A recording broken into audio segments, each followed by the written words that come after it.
Hello everyone, welcome to Aspire Math. स्वागत है आपका हमारे यूट्यूब चैनल पे। अब बेसिकली हमने क्या किया, थर्ड यूनिट में आपका चल रहा था। हमने यूनिट थर्ड में ओडी में आपका हमने क्या पढ़ाया, सिस्टम ऑफ इक्वेशन मैंने कवर कर दिया कि सिस्टम ऑफ इक्वेशन क्या होता है। सिस्टम ऑफ इक्वेशन के बारे में डिटेल में हमने जान लिया और उसके बारे में समझा दिया। उसके बाद हमने देखा कि सिस्टम ऑफ इक्वेशन के बाद में इसका सोल्यूशन किस टाइप से लिखते हैं, और इसके बारे में जितनी सारी चीज़ें इन्फॉर्मेशन देनी थी आपको मैंने सारी दे दी। उसी टाइप से क्वेश्चन पूछा जाता है, आप करेंगे आपका बहुत अच्छी तरीके से 110% हो जाएगा, कोई समस्या वाली बात नहीं है। सिस्टम ऑफ इक्वेशन के बाद में हमने आपको क्या समझाया, सिस्टम ऑफ इक्वेशन के बाद में हमने आपको बताया कि पिकार्ड का एग्जिस्टेंस थ्योरम क्या होता है। पिकार्ड का सक्सेसिव अप्रॉक्सीमेशन वाला थ्योरम जो होता है उसके बारे में हमने डिस्कस किया, और उससे रिलेटेड एक या दो एग्जाम्पल मैंने कर लिए।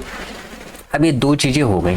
अब इसके बाद हमको क्या करना है, अब आपका टॉपिक आता है, दो टॉपिक इसमें बचते हैं, एक uniqueness and existence.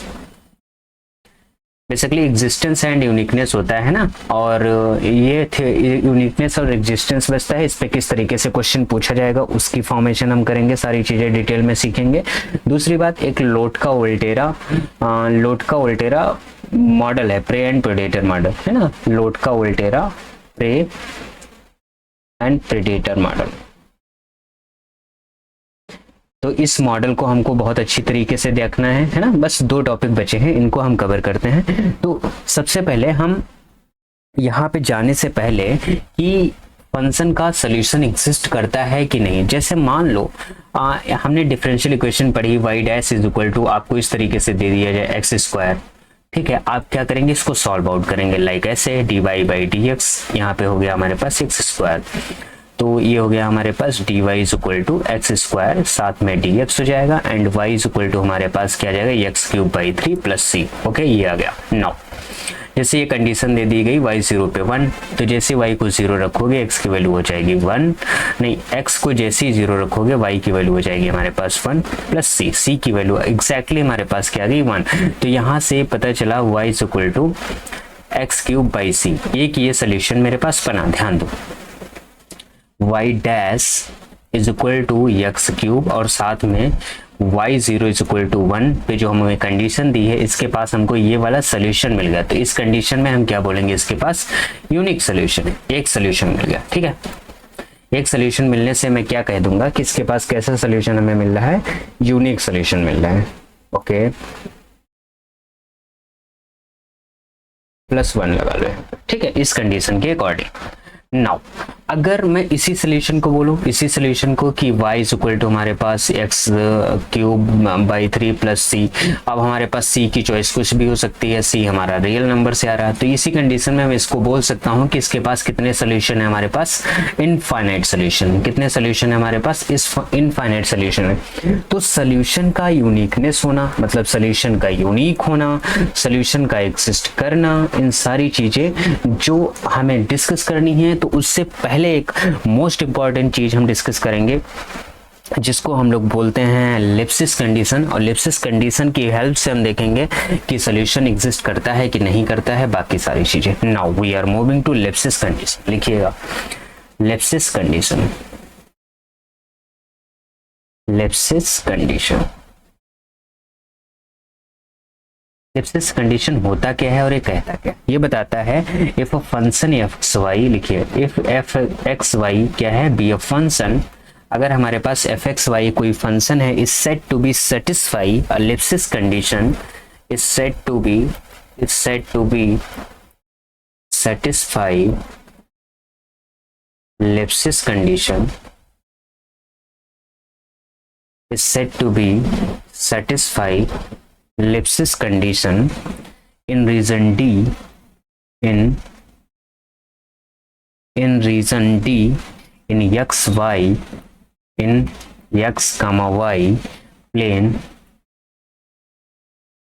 if there exists a positive number k, if there exists a positive number k such that ये कंडीशन सेटिस्फाई हो, f x y 1 minus f x comma y two का modulus less or equal to k mod of y one minus y two. ध्यान दो, ये हमारे पास होती है क्या, लिप्सिस कंडीशन।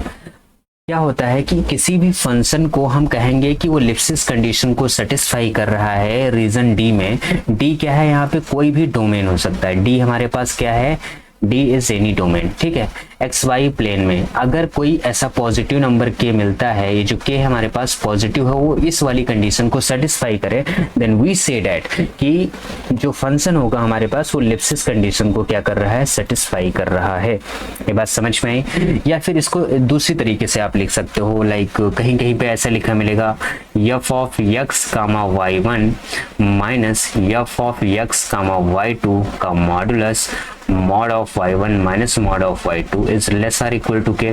ये जो कंडीशन होती है, ये कंडीशन किसकी बेसिकली दिखाई जाती है, ये डेरिवेटिव आता है। डेरिवेटिव किसका आता है, ये एफ वाई डेरिवेटिव, मतलब ये हमारे पास होता है एफ वाई क्या होता है, पार्शियल डेरिवेटिव। याद है पार्शियल डेरिवेटिव, आपने फर्स्ट सेमेस्टर में पढ़ा होगा फंक्शन ऑफ टू वेरिएबल में, है ना। ये क्या होता है, पार्शियल डेरिवेटिव। इसका मतलब क्या होता है, वाई में चेंज। ये क्या होता है, वाई में चेंज।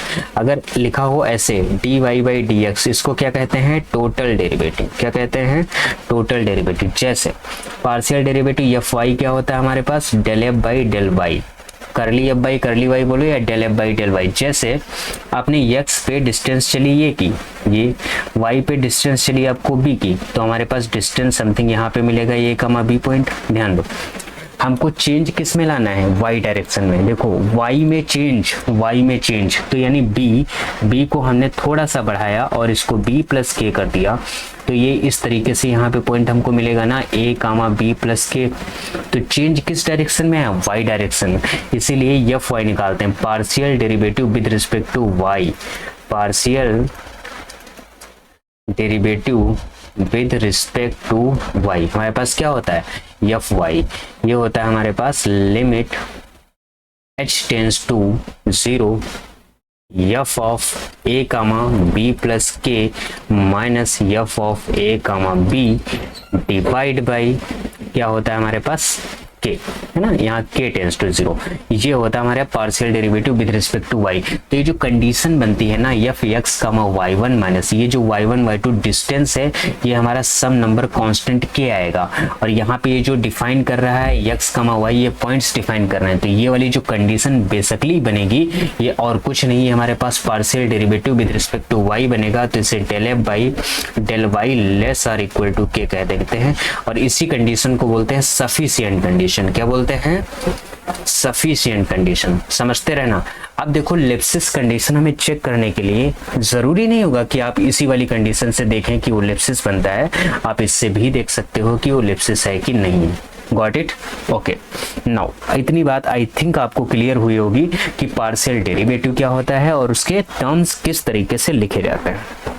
अगर समझ में आया हो तो मैं थोड़ा सा आगे बढ़ूं और इस बात को समझाने का प्रयास करूं। जैसे एक क्वेश्चन आपको दे दिया, लाइक एक रेक्टेंगल बना के दे दिया आर रेक्टेंगल ऐसा बनाया कि बोला कि mod of x less or equal to 1 है और mod of y less or equal to 1 है। Then mod of x less or equal to 1 है और मॉड ऑफ वाई हमारे पास लेस आर इक्वल टू 1 है। देन आपको समझाना ये है कि फंक्शन में क्या है, देख लेता हूँ, लाइक एफ एक्स वाई। हाँ, फंक्शन आपको डिफाइन करके दिया है f x comma y is equal to x y square, ये फंक्शन है। अब देखो कि ये वाला लिप्सिस कंडीशन सेटिस्फाई करता है कि नहीं। तो कैसे चेक करेंगे, हमको निकालना है mod of x comma y one minus f x comma y two. यहाँ से रखो एक्स कामा वाई वन, तो आ जाएगा x y one square minus x y two square, इस तरीके से आ जाएगा। नौ एक्स कॉमन हो जाएगा तो y one square minus y two square हो जाएगा, इस तरीके से। मॉड लगा है, लगा रहने दो।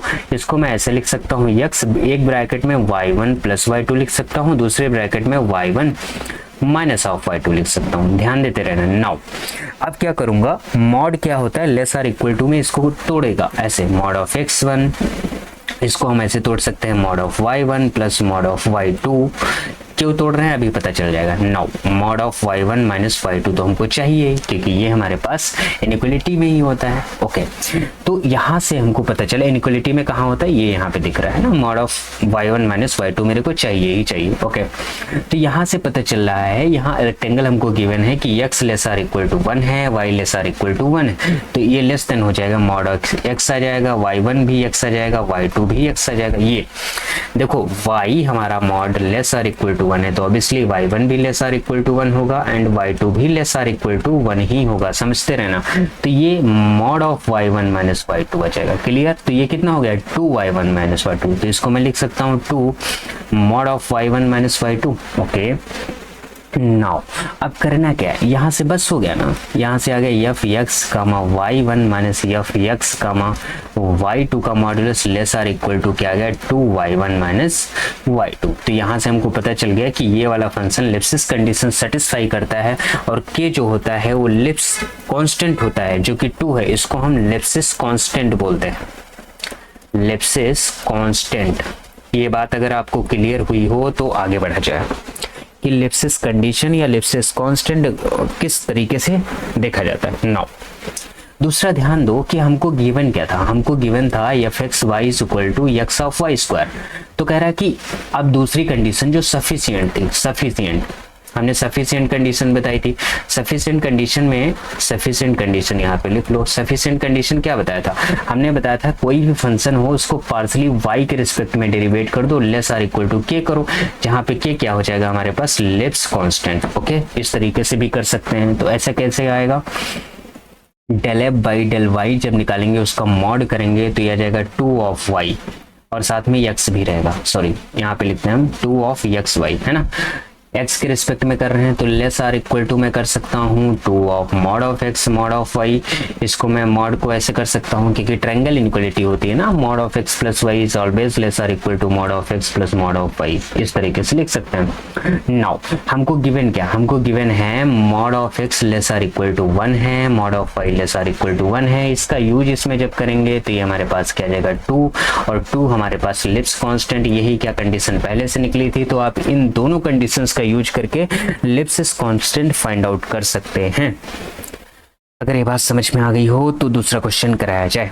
नाउ जैसे मैं कलर चेंज करता हूं, आपको समझा देंगे कि किस तरीके से चीजें हो रही हैं। जैसे हमारे पास एक क्वेश्चन है कि एफ एक्स वाई हमको गिवन है क्या 4 of x square plus of y, ध्यान देते रहें, और हमको रेक्टेंगल एक दे के रखा है mod of x less or equal to 1 and mod of y less or equal to 1। इस कंडीशन के लिए फिर से वही काम करना है, हमको क्या निकालना है f of x comma y 1 minus f of x comma y 2 का मॉडुलस लेना है। तो ये हमारे पास आ जाएगा 4 of x square plus y 1 minus 4 of x square minus of y 2, ये कैंसिल आउट हो जाएगा, ये हमारे पास modulus of y 1 minus y 2 आ जाएगा। अब बस हो गया, इसकी जगह पे क्या आ गया 1 और 1 क्या हो गया हमारा के क्या हो गया 1, ये हो गया हमारा लिप्सिस कांस्टेंट। समझ में आया? अगर समझ में आ गया है तो अच्छी बात है। या फिर दूसरी तरीके से कैसे करेंगे, और f को y के रिस्पेक्ट में पार्शियली डेरिवेट करेंगे तो x वाला 0 हो जाएगा, ये 1 हो जाएगा, यही किया जाएगा, है ना, लिप्सिस कांस्टेंट 1। ओके, नाउ अगर ये वाली बात समझ में आ गई हो तो मैं दूसरा क्वेश्चन करें। जैसे कभी कभी ऐसा दिया जा सकता है क्वेश्चन में कि आपको रेक्टेंगल ऐसे दे देंगे कि mod of x less or equal to a और mod of y less or equal to b, और आपको एफ एक्स वाई जो फंक्शन है वो दे दिया जाएगा x square plus of y square. Now आपसे कहेंगे लिप्सिस कंडीशन बताइए, तो f of x of y 1 minus f of x comma y 2 का मॉडुलस निकालेंगे। ये हमारे पास क्या आ जाएगा x square plus y 1 square minus का एक्स स्क्वायर माइनस का वाई 2 स्क्वायर। ठीक है, एक्स स्क्वायर से एक्स स्क्वायर कैंसिल हो जाएगा, मॉड ऑफ ये आ जाएगा हमारे पास y 1 square minus y 2 square. इसको अगेन हम लिख सकते हैं वाई 1 प्लस वाई 2। नाउ ये हो गया y1 माइनस ऑफ y2, ध्यान देते रहे। इसको less or equal to mod of y1 plus mod of y2 कर सकते हैं, और एक ब्रैकेट में हम ऐसे लिख सकते हैं mod of y1 minus y2। यहाँ पे देखो, यहाँ पे ये गिवन है हमको, यहाँ से हम क्या mod of y less or equal to b है, तो obviously mod of y1 less or equal to b होगा and mod of y2 less or equal to b होगा। जिसकी जगह पे जब हम less than b plus b लिखेंगे और mod of y1 minus y2, तो इस टर्म को मैं लिख सकता हूँ 2b mod of y1 minus y2, और यही टर्म हमारे पास क्या आएगा k क्या हो जाएगा 2b। यही है हमारे पास Lipschitz constant. I think clear हुई होगी बात कि व्हाट इज लेप्स कांस्टेंट, है ना। समझ में आ रहा होगा कि लेप्स कांस्टेंट हम कैसे फाइंड आउट करते हैं किसी भी फंक्शन का जो मेरे को गिवन रहता है। नाउ अब मैं दूसरा क्वेश्चन को ही कराता हूँ लिप्सिस कंडीशन पे। ऐसा फंक्शन जो लिप्स कंडीशन को सेटिस्फाई ना करे, लाइक जैसे मेरे पास एक क्वेश्चन आया, देखो कि जैसे मैंने f x comma y define किया, y is equal to y की पावर 1/3। अब इसको दिखाना है कि एलिप्सिस कंडीशन को सेटिस्फाई करता है ये वाला फंक्शन की सेटिस्फाई नहीं करता है। मान लो रेक्टेंगल अगर नहीं दिया है रेक्टेंगल, तो आप ऐसे लेंगे mod of x less or equal to a comma mod of y less or equal to b. इस तरीके का कोई भी रेक्टेंगल ले लेंगे। अब सर आप इसको रेक्टेंगल क्यों कह रहे हैं? हम इसलिए कह रहे हैं क्योंकि जो एक्स की चॉइस है ना वो माइनस ऑफ ए से लेके ए तक है। सिमिलरली वाई की जो चॉइस है ना वो माइनस ऑफ बी से लेके कहाँ तक है? बी तक है। ध्यान देते रहना। थोड़ा तिरछा क्यों लिख रहा? वाई आई एम राइटिंग तिरछा। तो x is equal to a minus of a, y is equal to b minus of b. तो ये मेरा पास कुछ रेक्टेंगल बना, ये रेक्टेंगल बना। और यही रेक्टेंगल हमारा किसका काम करता है? डोमेन का काम करता है। किसका काम करता है? डोमेन। किसके बाहर पॉइंट नहीं, इसी के अंदर की हम बात करेंगे। नाउ ये फंक्शन दिया, आपके पास दो तरीके हैं। मैं पहले थोड़ा सा ये वाला तरीका बताता हूँ कि जैसे F x comma y1 minus f x comma y2 okay का मॉडुलस क्या होना चाहिए? लेस आर इक्वल टू के of mod of y1 minus y2 होना चाहिए। ओके इसको मैं ऐसे भी लिख सकता हूँ ना, एक्स y1 की वैल्यू हमारे पास क्या आ जाएगी? y1 की पावर 1/3 माइनस ऑफ y2 की पावर 1/3 का modulus less or equal to k mod of y1 minus y2। ध्यान देते रहना। इसको मैं ऐसे भी लिख सकता हूँ मॉड ऑफ y1 की पावर 3 माइनस y2 की पावर 1/3, नीचे ले आओ y1 minus y2 less or equal to k. अब ये वाला जो क्वांटिटी, इस वाली क्वांटिटी के बारे में आप क्या कहोगे? जब जब यहाँ से देखो यहाँ पे कि y1 जब जब y2 के इक्वल होगा तब तब ये क्या हो जाएगा? इन्फिनिटी की तरफ जाएगा। ये वाली क्वांटिटी जो है ये कहाँ जाएगी? इन्फिनिटी की तरफ। इन्फिनिटी की तरफ जाने पे क्या हो जाएगा? अनबाउंडेड। अनबाउंडेड होने का मतलब इस वाले रीजन के अंदर नहीं आएगा। इस वाले रीजन के अंदर नहीं आएगा, इसका मतलब हमको कोई भी के नहीं मिलेगा। और कोई भी के नहीं मिलेगा तो मतलब लिप्सिस कांस्टेंट नहीं एग्जिस्ट करेगा। तो ये वाला जो फंक्शन है नॉट लिप्सिस, एलिप्सिस नहीं होगा। ओके नाउ जैसे हमारे पास एफ गिवन है क्या? y की पावर 1/3। नाउ एफ वाई निकाल लिया। एफ वाई का मतलब क्या होता है? Del f by del y. समझते रहना। तो ये आ जाएगा 1/3 वाई की पावर माइनस 1/3। समझिएगा। तो ये आ जाएगा 1/3 वाई की पावर क्या आ जाएगा? 1/3। इसका लेना है मॉडुलस, यही तो करते हैं मॉडुलस। नाउ मॉडुलस लेने का मतलब है 1/3 आ गया, मॉड ऑफ वाई की पावर 1/3 आ गया। अब आपको पता है जो रेक्टेंगल होगा वो mod of x less or equal to ये या फिर mod of y less or equal to b होगा। ध्यान दो ये रेक्टेंगल इस तरीके का कुछ ना कुछ बनेगा। तो इस वाले रेक्टेंगल के अंदर ये जो डोमेन मैं बना रहा हूँ बार बार, ध्यान देना, ये जो डोमेन में बार बार बना रहा हूँ तो उस डोमेन के अंदर ऑब्वियसली जीरो आएगा, ऑब्वियसली पॉइंट जीरो आएगा। और जैसे ही ये वाला जीरो की तरफ अप्रोच करेगा ये वाला मेरा इन्फिनिटी की तरफ जाएगा as y tending to zero. मतलब जैसे ही वाई जीरो की तरफ जाएगा ये वाला अनबाउंडेड हो जाएगा, क्योंकि 1/0 क्या जाता है? इन्फिनिटी की तरफ, है ना। और ये अनबाउंडेड हो जाएगा। ये कैसा हो जाएगा? अनबाउंडेड। अनबाउंडेड होने का मतलब है जो fx y मैंने लिखा वो नॉट लिप्सिस होगा, नॉट लिप्सिस। समझते रहना कि ये लिप्सिस कंडीशन को सेटिस्फाई नहीं करेगा। तो इसी तरीके से अगर आपको इस तरीके का क्वेश्चन दे दिया जाए कि fx y, सॉरी यहाँ पे लिख दिया जाए fx y is equal to y की पावर 1/3, या दूसरा question fx y is equal to y की पावर 2/3, या तीसरा question fx y is equal to y की पावर 3/2, या चौथा क्वेश्चन दे दिया जाए y की पावर 5/2, है ना। इस तरीके के क्वेश्चन आपको बना के दे दिए जाए तो नॉट लिप्सिस की कैटेगरी में आएंगे। आप लोग इसको एज अ होमवर्क के तौर पे ले लो और इसको करिएगा, ठीक है। नाउ बड़ा आसान है। देखो टर्म ज़्यादा टफ नहीं है, बस कॉम्प्लिकेटेड तुमको बनाना नहीं है, थोड़ा सा आसान सोचना है, बस खत्म। जैसे मैं थोड़ा एक और क्वेश्चन कराता हूँ, आज लिप्सिस कंडीशन ही दिखाता हूँ, उसके बाद एग्जिस्टेंस यूनिट नेक्स्ट लेक्चर में, उसके नेक्स्ट लेक्चर में आपका आएगा लोड का वोल्टेरा, इसको मैं फिनिश कर दूंगा 3 लेक्चर में, ठीक है। नाउ जैसे हमारे पास एफ एक्स कामा वाई, मेरे पास आ गया कुछ x and sine of y plus y cos of x, इस तरीके का कोई फंक्शन है। अब देखो ये क्या सेटिस्फाई करेगा, फंक्शन को वाई के रिस्पेक्ट में डेरिवेट करना है, तो जैसे एक्स आ जाएगा, कॉस ऑफ वाई आ जाएगा, साइन वाई का 1 हो जाएगा, कॉस का तो कांस्टेंट ही मानेंगे क्योंकि पार्शियली कर रहे हैं। नाउ इसका लेना है मॉडुलस, इसका भी ले लो मॉडुलस, तो इसको less or equal to mod of x and mod of cos y कर लेंगे, प्लस ये हो जाएगा मॉड ऑफ कॉस एक्स। हमको पता है कॉस एक्स हो या फिर साइन एक्स, उसकी वैल्यू मैक्सिमम कितनी होती है, 1 होती है ज़्यादा से ज़्यादा, तो यहाँ से पता चला ये less than mod of x plus आ गया 1। नाउ अब डिपेंड करेगा, अगर रेक्टेंगल हमारा ऐसे डिफाइन करके दिया है mod of x less or equal to a और mod of y less or equal to b, तो यहाँ से आ जाएगा ये हमारे पास a+1, तो हमारे पास लिप्सिस कांस्टेंट के क्या हो जाएगा a+1, ये हमारे पास क्या आ गया लिप्स कांस्टेंट। आई थिंक ये वाली बात क्लियर हुई होगी कि how to find Lipschitz constant of any function. Okay, now we are moving to another है ना, दूसरे एग्जाम्पल पे चलते हैं। बहुत मजा आ रहा होगा आपको ये करने में कि अगर एफ एक्स वाई मुझे कुछ इस तरीके से गिवन है, x² देखो ध्यान देना, अगर ये मेरे पास फंक्शन है और अगर ये फंक्शन है और मुझे लिप्सिस कंडीशन दिखाना है तो कैसे देखेंगे। अगर रेक्टेंगल मुझे ये दिया है कि वो सारे एक्स वाई मैं लेके आ रहा हूँ जहाँ पे modulus of x less or equal to ये है and modulus of y less or equal to b है। नाउ अब आप इसको चेक करें कि लिप्सिस कंडीशन सेटिस्फाई। देखो इस कंडीशन में अगर मैं ये वाला लगा दूं function f x y one minus f x comma y two, तो थोड़ा कठिन होगा निकालना। देखो x² e की पावर x plus y1 plus minus of x² e की पावर x and plus of y2। ध्यान दो, अब इसमें क्या करना पड़ेगा, हमको x² e की पावर x लेना पड़ेगा कॉमन, तो e की पावर आ जाएगा y1 माइनस e की पावर आ जाएगा हमारे पास y2, इस तरीके से आ जाएगा। तो इसे लेस देन करेंगे, ये मॉड ऑफ x² e की पावर मॉड ऑफ x आ जाएगा, मॉड ऑफ e की पावर y1 माइनस e की पावर ऑफ y2। अब इसको y1 y2 के रिस्पेक्ट में लिखना पड़ेगा।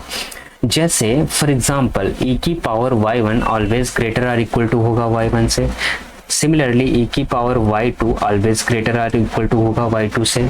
तो मैं अगर e की पावर y1 माइनस e की पावर y2 करूंगा तो हमेशा greater or equal to y1 minus y2 होगा।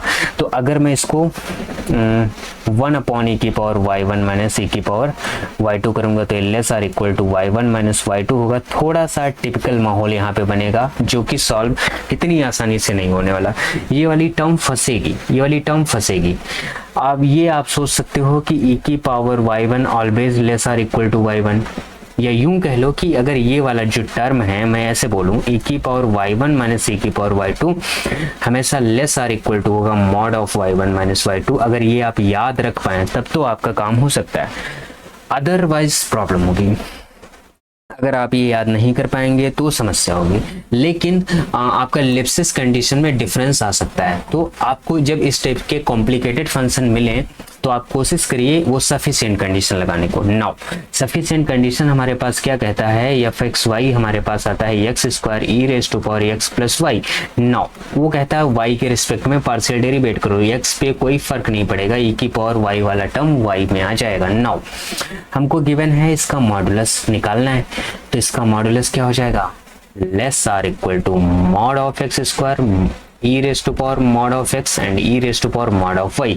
नाउ ये आ जाएगा मॉड ऑफ x हमारा है a² e raise to power ये आ जाएगा a प्लस y का आ जाएगा b, ये मेरे पास लिप्सिस कांस्टेंट आएगा, है ना। अब जरा ध्यान दो, अगर यहाँ पे मैं इसको ऐसा लिख भी लेता तो क्या ये वैलिड होता, हमको तो बड़ा मुश्किल लग रहा है ना, कि ऐसी ये इनइक्वालिटी वैलिड हो, ऐसा ज़रूरी नहीं है ना। तो कोशिश करो जब थोड़ा सा डिफिकल्ट हमको फंक्शन दिया जाए तो we have to try that method, है ना। ओके, नाउ जैसे अगर मैं और कुछ बताऊं आपको, लाइक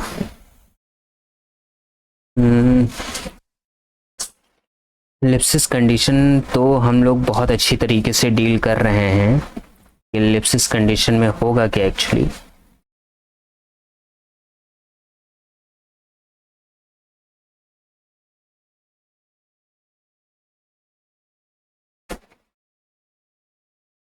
जैसे थोड़ा कुछ और मैं सिखाता हूँ, कुछ और मैं सिखाता हूँ, यहाँ पे लिखो कुछ और कॉन्सेप्ट मैं बताता हूँ।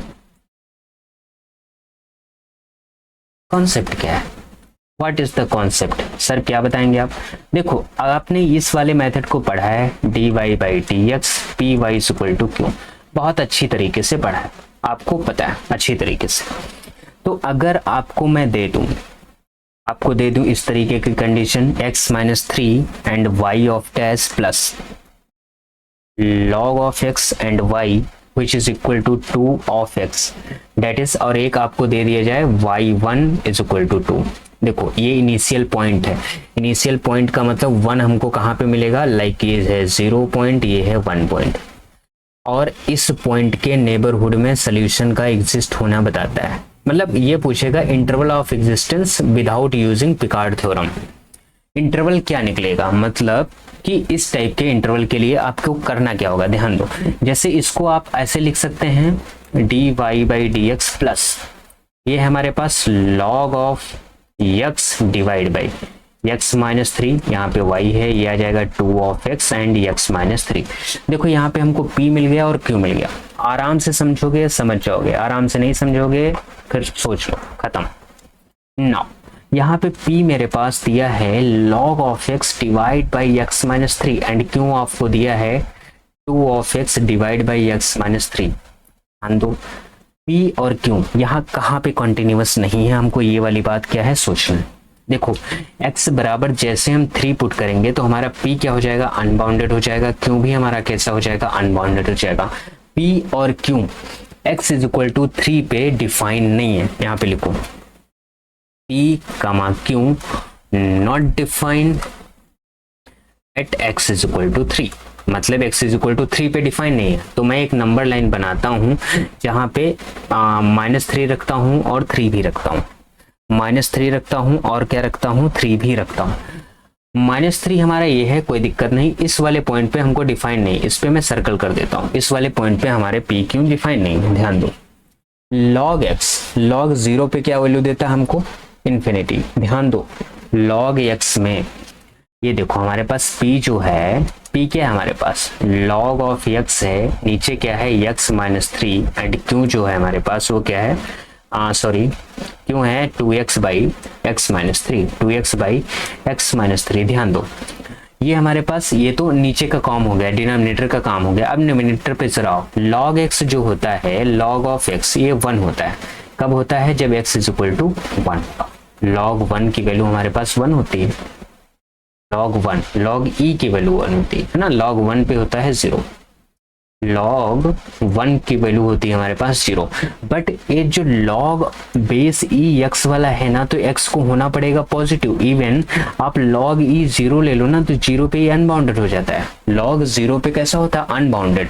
तो जैसे यहाँ पे बीच में हमारे पास 0 आएगा, ये वाला पॉइंट 0 होगा, ध्यान देते रहना, ध्यान देते रहना, ध्यान दोगे तो आपका काम होगा, नहीं ध्यान दोगे तो गए। फिर ध्यान दो जरा, यहाँ पे 0 है, 0 पे log हमको कैसा देगा, इन्फिनिटी, यानी अनबाउंडेड होगा, मतलब सोल्यूशन यहाँ 0 पे भी एग्जिस्ट नहीं करेगा, तो 0 के आगे सोल्यूशन एग्जिस्ट करेगा। मतलब log x जो डिफाइन होता है वो तब डिफाइन होता है जब x मेरा पॉजिटिव होता है। ध्यान दो x का पॉजिटिव होना log x को डिफाइन करेगा, बट 3 पॉइंट पे भी फंक्शन मेरा डिफाइन नहीं है, तो इसका मतलब ये हो गया कि जो हमारी नंबर लाइन होगी 0 को इंक्लूड नहीं करना है, 3 को इंक्लूड नहीं करना है, बाकी इसके आगे के सारे पॉइंट आपको ले लेने हैं जहाँ पे फंक्शन डिफाइन होगा। तो यहाँ पे लिखो सोल्यूशन डिफाइन ऑन, लिखो सोल्यूशन डिफाइन ऑन, कहाँ पे सोल्यूशन डिफाइन होगा हमारा, डिफाइन होगा क्या मैं -इन्फिनिटी से 0 ले सकता हूँ, कदापि नहीं ले सकता। हमको x को पॉजिटिव ही लेना है, तो x को पॉजिटिव लेने के लिए हमारे पास आएगा ओपन 0, क्योंकि 0 जब करेंगे तो log 0 इन्फिनिटी देगा, तो p डिफाइन नहीं हुआ, तो 0 पे ओपन करेंगे, क्लोज नहीं करेंगे। अगर क्लोज मैंने लगा दिया यानी 0 को इंटरवल में इंक्लूड कर रहे हैं, और 0 का हमें इंटरवल में इंक्लूड नहीं करना, अगर इंक्लूड कर लिया तो प्रॉब्लम हो सकती है, इसीलिए ओपन रख रहे हैं। नाउ 3 पे भी ओपन करेंगे, 3 पे इसलिए ओपन करेंगे क्योंकि 3 पे भी डिफाइन नहीं है। ओके, यूनियन 3 के बाद हमारा आगे तक डिफाइन है, इन्फिनिटी तक जा सकते हैं, कोई समस्या नहीं। तो इस वाले इंटरवल में सोल्यूशन हमारा क्या करेगा, एग्जिस्ट करेगा। सोल्यूशन क्या करेगा, एग्जिस्ट करेगा। अब वो सोल्यूशन हो कुछ भी, मैंने सॉल्व करके नहीं देखा, बट इंटरवल ऑफ एग्जिस्टेंस हमने क्या बताया, यहाँ पे हमने निकाला इंटरवल ऑफ एग्जिस्टेंस। हमने क्या निकाला, interval of existence, interval of existence of solution, है ना, विदाउट सॉल्विंग,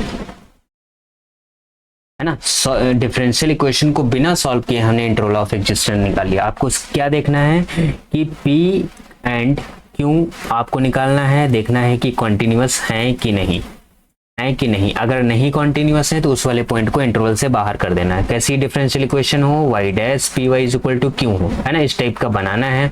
यहाँ पे P देखना है, Q देखना है, वो क्या हो, कॉन्टिन्यूअस ऑन D, जिस डोमेन पे देखो। अगर जहाँ पे कॉन्टिन्यूअस नहीं है, नंबर लाइन बना के इसको क्रॉस कर दो और उस वाले इंटरवल पे ओपन करके यूनियन बना के इस तरीके से आप इंटरवल लिख दो, ये आपका इंटरवल ऑफ एग्जिस्टेंस हो जाएगा। आई थिंक ये वाली बात क्लियर होगी, how to find interval of existence of that theorem. Okay, now जैसे सोचने वाली ही बात है। जैसे मान लो एक क्वेश्चन आपको आ गया, देखते देखते आपने क्या देखा कि y dash is equal to आपको y स्क्वायर दे दिया गया एंड y 0 पे वैल्यू आपको 1 दे दी गई। ओके, अब इसमें हुआ क्या, आपने क्या किया, dy बाई डी, देखो जिसको आप सॉल्व कर सकते हो आराम से सॉल्व कर सकते हैं, कोई समस्या वाली बात नहीं है। dy बाई वाई स्क्वायर ये हमारे पास dx हो गया। नाउ इसको जैसे ही आपने इंटीग्रेट किया तो 1 upon y is equal to x plus C आ जाएगा। ओके, नाउ अब देखो y 0 पे हमको क्या गिवन है, 1। यहाँ से क्या पता चला, माइनस ऑफ 1, ये आ जाएगा 0x को वैल्यू रखोगे, c की वैल्यू माइनस ऑफ 1 आ गई, तो यहाँ से ये पता चला 1 upon y is equal to x minus of 1। इसको रेसिप्रोकल कर दिया माइनस वाई, तो 1 अपॉन एक्स माइनस 1, अगेन ये माइनस गायब कर दिया तो 1 माइनस एक्स, ये मेरे पास सोल्यूशन आ गया। ध्यान दो, अब जो सोल्यूशन आया है, अब सोल्यूशन कहाँ एग्जिस्ट कर रहा है, जैसे नंबर लाइन ले लो, यहाँ पे 0 है, यहाँ पे 1 है, यहाँ पे 2 है, समथिंग लाइक दैट। ये पूरे इंटरवल में, पूरे रियल लाइन पे इसको 1 पे प्रॉब्लम है। जैसे ही इसका डिनोमिनेटर 1 होगा, ये इन्फिनिटी की तरफ टेंड करेगा as x is going to 1। अगर x 1 की तरफ जाएगा तो y हमारा इन्फिनिटी की तरफ पक्का चला जाएगा। तो इंटरवल क्या होगा, माइनस इन्फिनिटी से हम 1 पे जाएंगे ओपन, और 1 से हम इन्फिनिटी तक जाएंगे। इस वाले समस्या में यहाँ तक हमको कोई समस्या नहीं होगी, तो हमारे पास सोल्यूशन इस वाले इंटरवल में एग्जिस्ट करेगा। समझ में आई बात या नहीं, कि सोल्यूशन की एग्जिस्टेंस हम देख रहे हैं कि किस तरीके से सोल्यूशन मेरा एग्जिस्ट कर रहा है और किस तरीके से सोल्यूशन मेरा एग्जिस्ट नहीं कर रहा है। नाउ अगर आपको इसी टाइप का एक क्वेश्चन दे दिया जाए, लाइक आपको दे दिया जाए 4 minus of x square y dash plus 2xy which is equal to 3 of t square such that y of minus 3 is equal to 1। ध्यान देते रहना इनिशियल पॉइंट के नेबरहुड में। यहाँ से इसको मैं ऐसे लिख सकता हूँ y dash plus 2x upon 4 minus x square, यहाँ पे y आ जाएगा 3 of x square, this is not t, this is x upon 4 minus x square. Okay, ये वाला हो गया p, ये वाला हो गया q। समझ रहे हैं आप लोग, नहीं देखो समझते रहोगे तो काम बनता रहेगा। देखो आपका p जो है वो 2x upon 4 minus of x square है, नाउ q जो है वो 3x square upon 4x minus square है। p कामा q मेरे पास कॉन्टिन्यूअस है, कोई दिक्कत नहीं है। कॉन्टिन्यूअस कहाँ नहीं है, बस x is equal does not equal to 2 comma minus 2, ये नहीं होना चाहिए, क्योंकि 2 का माइनस 2 पे दोनों के दोनों कैसे हो जाएंगे, अनबाउंडेड हो जाएंगे, as x is going to 2 minus 2 comma 2। Okay, तो रियल लाइन पे -2 ले लो, 2 ले लो, इसको बाहर कर दो। ओके, ठीक है। हमारे पास जो इनिशियल पॉइंट है, इनिशियल पॉइंट क्या है हमारे पास, -3। तो हमको वो इंटरवल ऑफ एग्जिस्टेंस लेना है जिसके अंदर इनिशियल पॉइंट आना चाहिए। और इनिशियल पॉइंट आने के लिए हमको करना क्या पड़ेगा, जैसे हम मान लो जैसे मैंने यहाँ से लिया माइनस इन्फिनिटी से -2 पे हम जा सकते हैं। ओके, यूनियन -2 से हम 2 पे जा सकते हैं। ओके, क्या हम 2 से लेके इन्फिनिटी की तरफ जा सकते हैं, क्या हम 2 से लेके इन्फिनिटी की तरफ जा सकते हैं। ध्यान देना, हमारा इनिशियल पॉइंट कहाँ है, इनिशियल पॉइंट है -3, x की वैल्यू -3 हमको किस में मिल रहा है, इसमें मिल रहा है, इसमें मिल रहा है। क्या इसको 0 पे भी कोई प्रॉब्लम है, 0 पे कोई प्रॉब्लम नहीं है।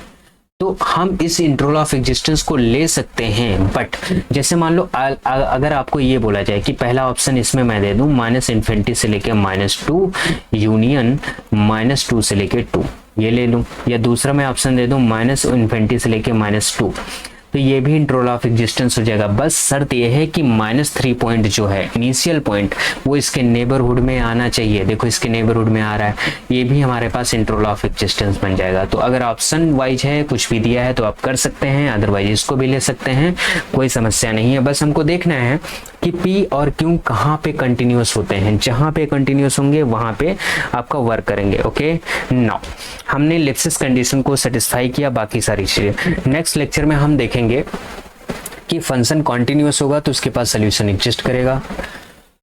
दूसरी बात, फंक्शन यूनिक कब होगा। हमने इलिप्सिस इसलिए बताया है कि यूनिकनेस देखने के लिए इलिप्सिस कंडीशन का यूज किया जाता है। तो फंक्शन अगर कॉन्टिन्यूस है तो वहां से हम एग्जिस्टेंस थ्योरम लाएंगे। एग्जिस्टेंस थ्योरम ये कह सकती है कि कोई भी फंक्शन डिफाइन है और वो कॉन्टिन्यूस है तो आपका सोल्यूशन एग्जिस्ट करेगा। यूनिकनेस थ्योरम ये कहती है कि कोई भी फंक्शन आपका डिफाइन है वो इलिप्सिस कंडीशन को सेटिस्फाई करता है तो फंक्शन को यूनिक होना पड़ेगा, उसके सोल्यूशन को यूनिक होना पड़ेगा। तो इसलिए मैंने आपको आज इलिप्सिस समझाया है, कल हम सोल्यूशन समझाएंगे और इसके टाइप समझाएंगे, फिर पिकार्ड एग्जिस्टेंस थ्योरम से इसके इंटरवल को जानेंगे कि कितना इसका इंटरवल निकलेगा। इतनी बात सीखने के बाद हम पहुंचेंगे लोड का उल्टेरा पे। हो सकता है 3 से 4 लेक्चर 8 लेक्चर में आपका कंप्लीट हो जाए, उसके बाद हम 4th यूनिट पे मूव करेंगे। या आप लोग मैसेज करिए, अगर आपको पहले मैकेनिक्स पढ़ना है तो मैकेनिक्स भी स्टार्ट किया जाए, 4th यूनिट इसका बाद में बढ़ाया जाए, जैसा आप बोलेंगे वैसा मैं करेंगे। ओके, तो मिलते हैं आपसे नेक्स्ट लेक्चर में, तब तक के लिए बाय बाय।